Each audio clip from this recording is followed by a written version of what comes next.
Olá, meu nome é Luana e sejam bem-vindos ao vídeo manual do nosso sistema.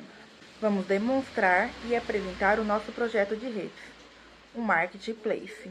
Bom, segundo a teoria de Andrew Tannenbaum, enquanto uma rede de computadores expõe as máquinas reais ao usuário, nosso objetivo é construir um sistema distribuído.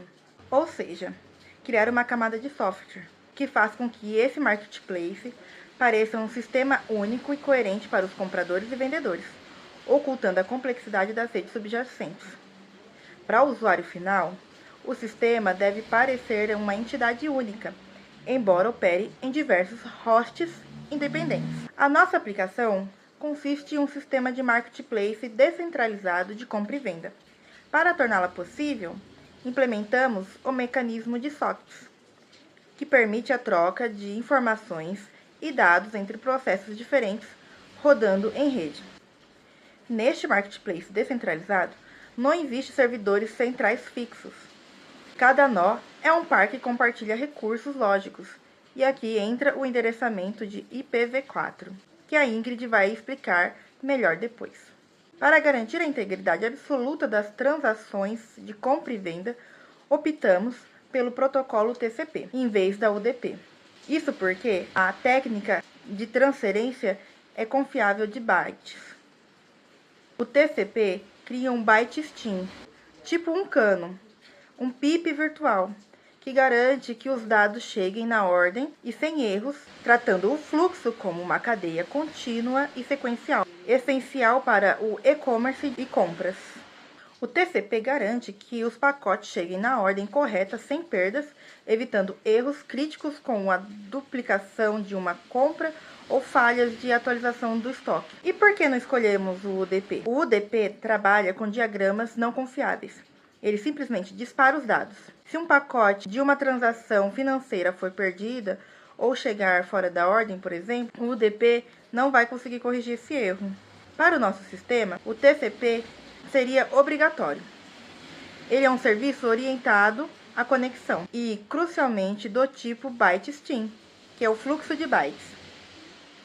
O TCP cria um cano virtual, o pipe, entre o cliente e o servidor, garantindo que os dados cheguem na ordem exata que foram enviados, tratando buffers e retransmissões de forma transparente para o desenvolvedor. A base dessa implementação reside nas Steam Calls de API de sockets.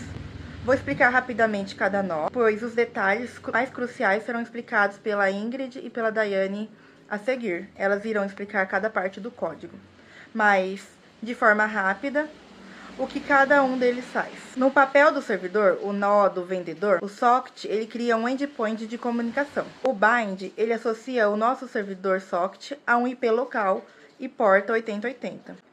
O listen, ele define o servidor socket como passivo, ele fica aguardando conexões.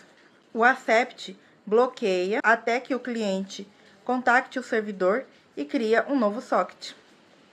Assim que a conexão é aceita, recebemos a requisição com o RESV e decodificamos os bytes para texto e testamos se o comando é listar ou comprar. Já no papel do cliente, que é o nó do comprador, o socket também cria um endpoint de comunicação. O bind geralmente é implícito e o connect, ele tenta se conectar ao servidor e à porta do servidor usando o método connect. Agora eu vou passar para a Ingrid, que vai detalhar melhor a estrutura do nosso código-fonte.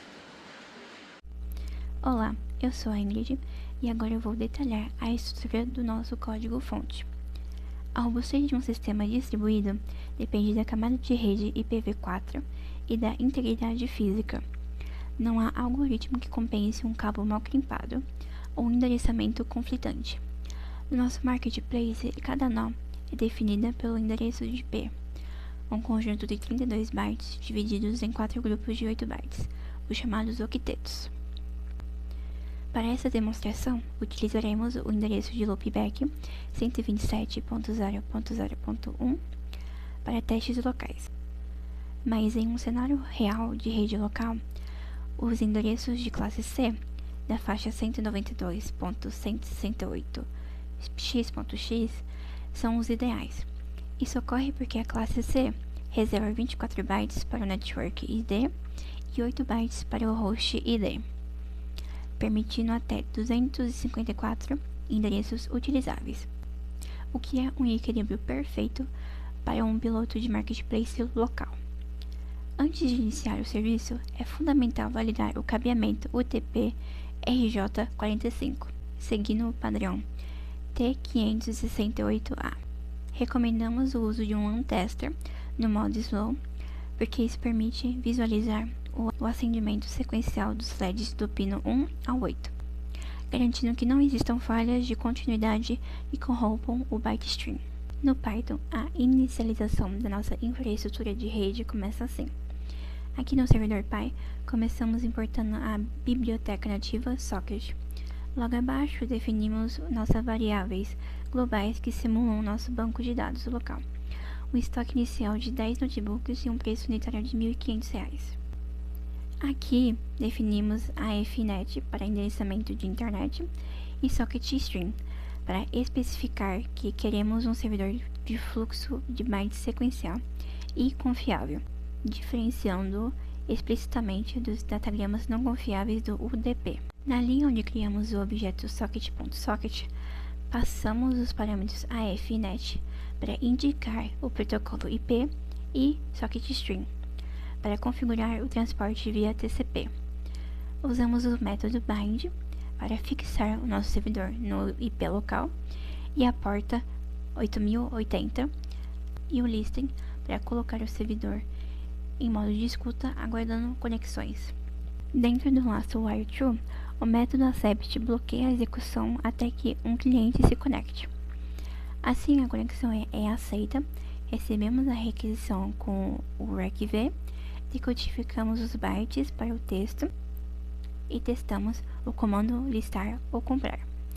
Dependendo do comando, o servidor altera o estoque ou busca por preços, envia a resposta de volta usando o send all e encerra aquela conexão específica com o close.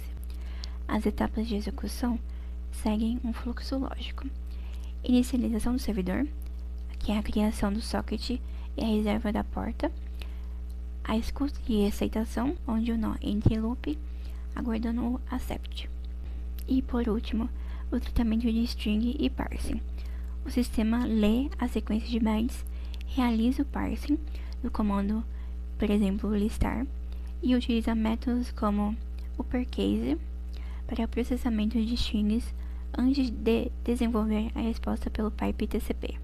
Agora, com a Laura, ela vai mostrar o lado do cliente. Agora eu vou explicar o fluxo de comunicação e troca de dados entre o cliente e o servidor. Antes das requisições, o sistema estabelece a comunicação pela rede utilizando sockets TCP. O arquivo clientes.py é responsável pela interação com o usuário e pelo envio dos pedidos ao servidor. Quando o usuário realiza uma ação, o cliente cria um socket TCP e inicia a conexão com o servidor utilizando o IP e a porta através do connect. Caso a conexão falhe, o erro é tratado com try e except. Se a conexão for estabelecida, o comando do usuário é convertido para bytes com encode e é enviado ao servidor com send all. Em seguida, o cliente aguarda a resposta com recv, decodifica os dados com decode e exibe o resultado no terminal. Agora nós vamos para a parte prática. Boa tarde, professor, tudo bem? Agora eu vou estar falando aqui sobre a parte prática do nosso projeto, então vou estar mostrando aqui como que funciona. E eu tô com o computador aqui na minha frente, porque enquanto eu tô gravando a tela do computador para mostrar o funcionamento, eu vou estar falando aqui, então por isso que eu vou estar olhando um pouco pro lado, tá? Para poder realmente estar mostrando o que eu tô fazendo, porque eu não conseguia gravar as duas coisas ao mesmo tempo. Então eu tô com o celular e o computador. Então eu vou começar aqui, para a gente poder validar a nossa arquitetura na interação ponta a ponta entre o cliente e o servidor. Eu vou começar abrindo o primeiro terminal. E eu vou iniciar o servidor com o Python, servidor PY, que eu vou escrever aqui. Então, Python, servidor.py. E quando a gente rodar ele, a gente já vai aparecer aqui, servidor, marketplace ativo na porta 8080, tá? E agora, abrindo o segundo terminal, que vai ser do nosso cliente, escreve a mesma coisa, só que agora, né, Python, cliente.py. E aparece, então, o nosso menu interativo e do nosso marketplace com as opções de listar produto disponíveis, que é a opção 1, compra de uma unidade de notebook, que é a opção 2, e 3, que é sair. Então, a gente vai iniciar pela opção 1, que quando a gente lista os produtos, ele já aparece, então, aqui, né, colocando a opção 1, produto, notebook, estoque 10 e preço 1.500, conforme a gente colocou. Então, isso é o que o cliente vai ver, mas por debaixo dos panos, a gente vai ter que o cliente ele usa a primitiva connect para poder estabelecer o fluxo bidirecional com o servidor, e depois que ele estabeleceu o fluxo bidirecional com o servidor, ele vai enviar a string listar, que vai ser convertida em bytes com o método encode UTF-8 e usando o método sendle, não sei se é assim que se pronuncia. E o servidor ele vai receber com o método receve, vai decodificar os bytes de volta para texto, que vai, assim, né, ele vai conseguir identificar qual é o comando e mandar a resposta, que no caso é esse resultado que eu mostrei, que eu tô mostrando aqui, tô falando, que é o produto notebook, estoque 10, preço 1.500. Vocês vão estar vendo aí também. Se eu escolher agora, então, a opção 2, o cliente, ele vai enviar o comando comprar pelo pipe TCP, e o servidor vai processar a redução do estoque, então, de 10 ele já vai para 9, e vai devolver a confirmação, que aparece aqui, compra realizada com sucesso, estoque atual 9. E acho que um detalhe técnico que é importante a gente estar ressaltando aqui, é que quando a gente envia mensagens TCP, via TCP, os dados eles vão trafegar com um fluxo contínuo de bytes. Então, por isso a gente usa o método encode no envio e o decode na recepção, para poder converter texto e byte, tá? Como eu falei ali em cima também. E aqui, se eu tentar agora usar a opção 1 de novo, ele já vai aparecer o nosso estoque atualizado de 10 para 9 notebooks. Então, o nosso servidor, ele mantém o estado entre as conexões.